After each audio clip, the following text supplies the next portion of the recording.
시청자 여러분 안녕하십니까. 12월 9일입니다. 지금 여러가지 뉴스가 쏟아져 나오고 있는데요. 바로 내일 징계위원회지 않습니까? 징계위원회 추미애가 정식으로 공표까지 했어요. 내일 열린다고. 그런데 지금 현재 법조계에서는 내일 예정대로 열릴 경우에는 결국 추미애가 지는 게임을 하게 된다. 이 법적으로 하자가 상당히 많다. 그래서 열리기 어려울 것이다 라고 하는 그런 의견들이 갑자기 지금 부각되고 있습니다. 그래서 이 내용을 중점적으로 여러분들께 말씀을 드리겠습니다. 그 다음에는요, 또 하나 중요한 것이 헌재에 윤석열 총장이 가처분 신청을 했고 직접 헌법 소원까지 냈어요. 그런데 헌재가 지금 꼼짝 안 하고 있습니다. 이것도 자기네들이 지금 판단을 미리 내리면 지난번에 행정법원에서 내린 것과 비슷한 윤석열의 완승과 추미애의 완패 결정이 분명하기 때문에 시일만 질질 끌면서 피하려는 것이 아닌 꼼수가 아닌가, 이런 생각을 감출 수가 없습니다.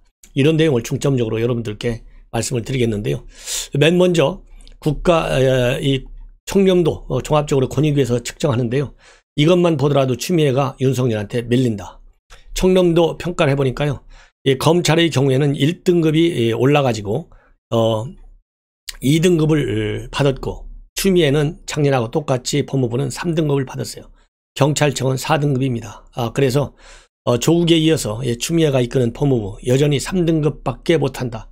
이런 것만 보더라도 추미애의 리더십 도마 위에 오를 수밖에 없다. 이런 걸 보더라도 여론 플러스 법무부에 대한 이 청렴도, 이런 걸 감안해서 문재인 대통령 빨리 인사조치를 해야 되겠다, 이런 말씀을 드리고 싶고요. 어제 공수처 법 강행과 관련해서 이 날치기 정도는 이루 말할 수가 없을 정도로 무지막지한 무식한 그런 의회 민주주의를 짓밟는 조치했어요. 이러다 보니까 주호영 국민의힘의 원내대표가 민주주의를 파탄을 막아야 되겠다. 이게 도대체 대통령이 말하는 평등하고 공정하며 또 정의로운 사회냐? 이래서 대통령에 대한 직접 면담을 요청하고 나섰는데요. 이거 뭐 대통령이 면담 해줄 것 같으면 이렇게 공수처를 만들겠어요? 그야말로 정치적 공세에 불과하다. 이런 식으로 여권의 비판을 받을 것이다. 거꾸로. 왜냐하면 지금 여당이 하는 것이요, 국민의힘 측에서 하는 것은 모조리 이해할 수 없는 의회 민주주의에 대한 폭거다 그러는데요. 폭거의 주인공은 민주당임을 다시 한번 제가 말씀을 드립니다. 그러면서 또 하나 이 폭거의 결정적 증거, 법사위원장이 누구예요? 윤호중이잖아요. 전에 사무총장 했던 윤호중 법사위원장이 어제 국민의힘이 이제 반발했다 이거죠. 이걸 갖다가 패스트트랙 사건과 같이 동렬선상에서 보고 있어요. 본인들이 의회 민주주의를 짓밟은 것이 패스트트랙 사건에 이어서 공수처법입니다. 오히려 더 악랄했죠. 그래서 이 국민의힘 야당 의원들이 이러한 민주적으로 이것을 토론도 하고 처리하자, 이런 야당 의원들의 정상적인 비판과 반발을 갖다가 이 패스트트랙 사건 엄정히 판결하라. 왜 여당 의원들이 이렇게 국회 운영을 반대하는 것을 가만히 있을 수 있느냐? 이건 국회법 위반이다. 엄중히 처벌하라. 그래갖고 현장에 있는 조재현 법원 행정청장한테 지시했어요. 당신 눈으로 똑바로 보지 않았느냐? 라고까지 하면서, 이것은 결국 지금 패스트트랙 재판이 진행 중에 있지 않습니까? 자유한국당 당시 23명이고 민주당은 5명밖에 안 돼요. 그래서 이 재판에 대해서 현 민주당의 법사위원장이 가이드라인을 제시한 것이 아니냐, 이렇게 해서 지금 거센 논란이 야기되고 있다. 그러니까 민주당이 하는 족족마다요, 이 반민주적인 행태의 마인드가 머릿속에 꽉 차 있어요. 그 프레임에서 그야말로 내로남불 조로남불, 이거는 윤로남불이라고 할 수밖에 없네요. 이런 현상들이 계속 터지고 있다. 이런 말씀을 드리고 싶고, 이 김남국이가 그야말로 참 수준이 수준이 좀 그렇잖아요. 뭐 이 조국 끼고 돌고 추미애 끼고 돌고 그 끼고 돌면서 내세우는 논리를 보면 기가 막히지 않습니까? 어떤 얘기를 했느냐? 징계위원을 내라. 윤석열 총장이 얘기한 거잖아요. 그래야 정상적인 방어권 행사할 수 있을 것 아니냐. 이렇게 되니까 이 김남국이가 뭐라고 했냐면, 수시를 보는 학생들이 학교 면접 교수 위원들 명단을 달라고 요청하는 것이나 마찬가지다. 이렇게 했어요. 이게 도대체 이게 말입니까? 여기에 빗대서 서민 교수가 강력히 비판하고 나섰습니다. 징계위원회는 재판의 일종이고 방어권 차원에서 알려달라고 하는 것이 어떻게 해서 이 대학에 입학하려는 수험생의 양탈이 되는 것이냐. 이 처참한 비유력의 주인공, 본인이 최애하는 김남국이다. 그래서 이 많은 분들이 궁금해하는데 대체 김남국은 왜 국회의원이 됐으며 그가 지위를 이용해 추구하는 가치는 도대체 무엇이냐. 그래서 준비한 게 바로 남국 10계명, 이걸 읽는다면 언행이 다 이해될 것이다 하면서 서민 교수가 남국 10계명을 만들었는데요. 이 진인 조은산 씨 못지않게 멋있습니다. 옳은 얘기를 골라서 했어요. 아주 수준 높은 비판을 했어요. 그래서 여러분들께 이 10계명 이걸 여러분들께 소개해 드리겠습니다. 첫째는 나 김남국은 변호사고 국회 법사위에 소속돼 있지만 법을 잘 모릅니다. 둘째, 나 김남국은 안산시 단원을 대표하는 국회의원이지만 저는 조국 교수님 한 분만 대변합니다. 그 다음에 셋째, 세상 사람들은 나 김남국을 따라 모태솔로라고 놀리지만 사실 전 조국 교수님과 결혼했습니다. 그러니 제 라이벌은 정경심 교수님입니다. 넷째, 가수 비는 일일 1강을 하지 않으면 잠이 오지 않는다고 하던데 나 김남국은 일일 1조국을 하지 않으면 잠을 이루지 못합니다. 그러니 저는 가수 비와 동급입니다.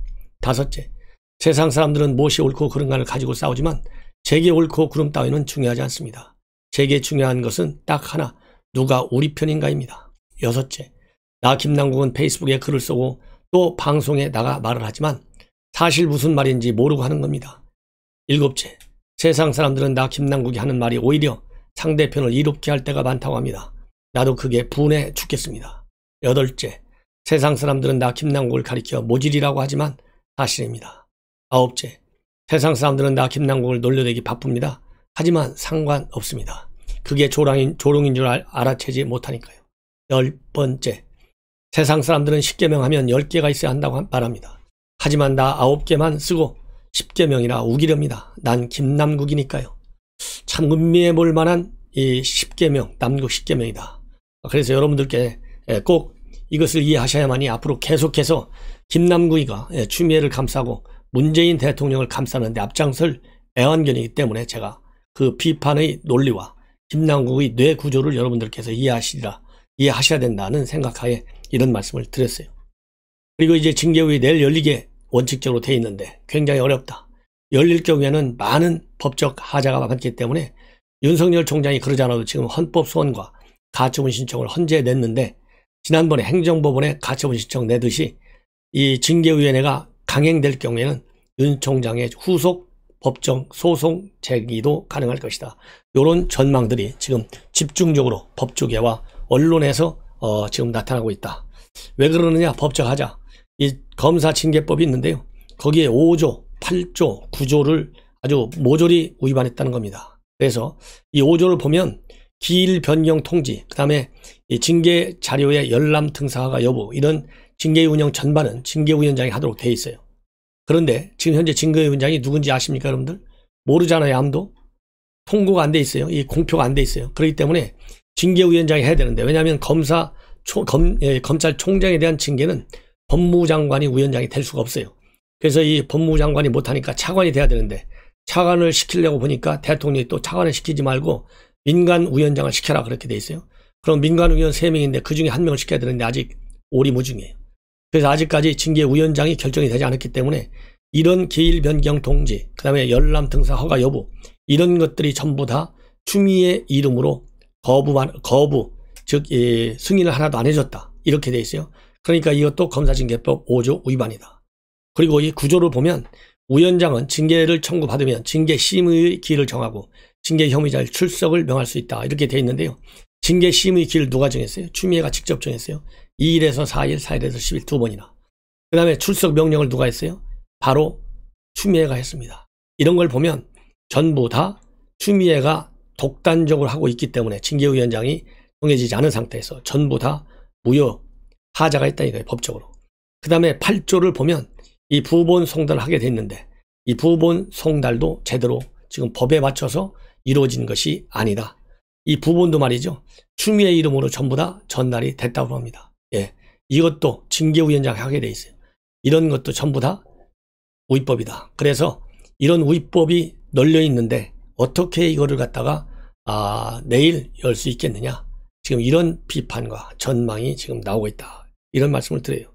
그래서 이제 참고적으로 여러분들 이 자료 열람 등사 이런 거에서 대검 감찰부장의 대검 감찰 관련 진술서, 그 다음에 이성윤, 정진웅 증인 신청과 관련해서, 그리고 이 관련 자료 하나도 제공되지 않고 있고 제대로 된 것, 그리고 제공되는 것도 전부 추미애 이름으로 되기 때문에 전부 불법이다 이겁니다. 예.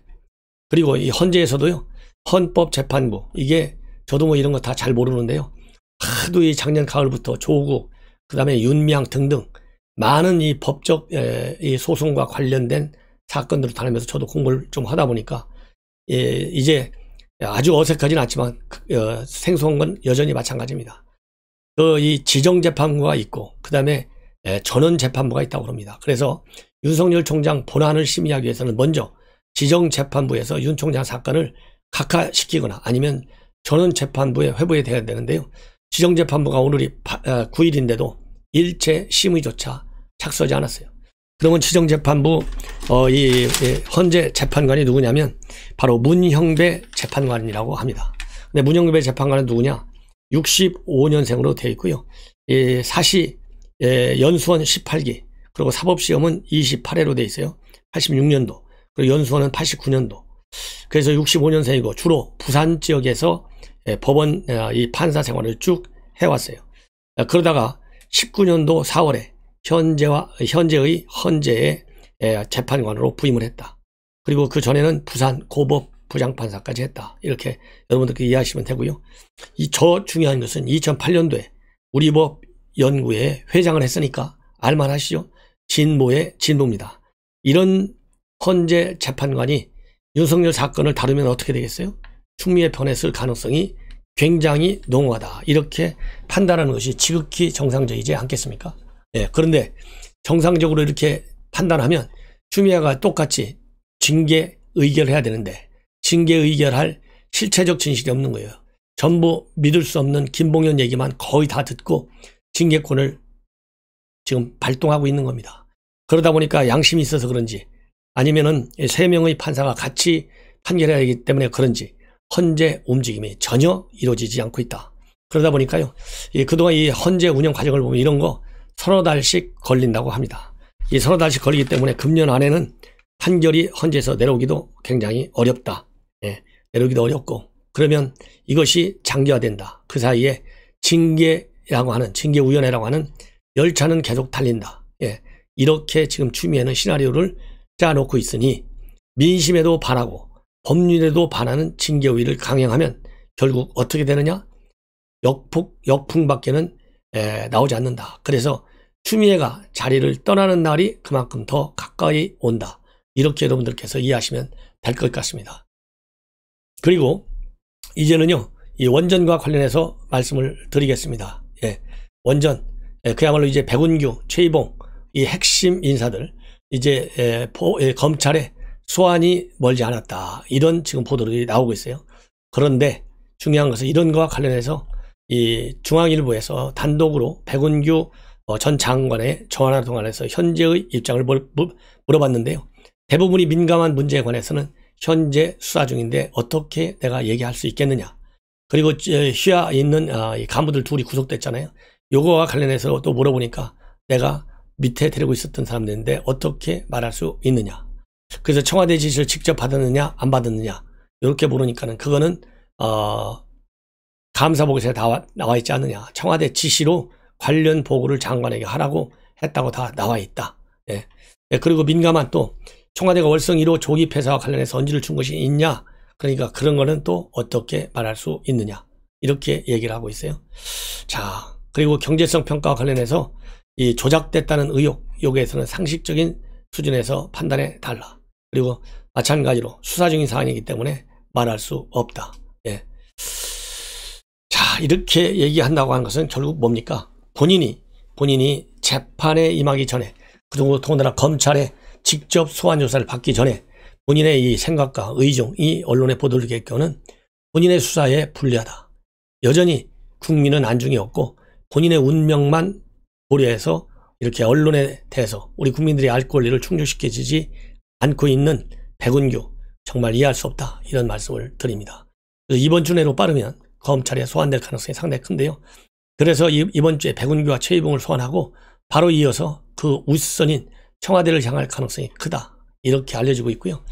이 관련 공무원들이 청와대를 2차례 방문한 것이 최근에 언론 보도를 통해서 전부 다 확인이 됐다. 이런 말씀을 드립니다. 예. 그래서 현 정권이 2017년도 5월에 들어섰잖아요. 그러니까 2017년도 5월에 들었을 때 2017년도 12월과 2018년도 3월 달에 이번에 구속된 국장이 청와대를 2차례나 들어가서 조기 폐쇄 문제에 관해서 지시를 받고 명령을 받고 나왔다. 이렇게 우리가 이해할 수 있다는 말씀입니다. 시청자 여러분. 자, 이 정도로 해서 또 방송을 마치고 또 중요한 뉴스 여러분들께 계속해서 보도해 드리도록 하겠습니다. 대단히 고맙습니다.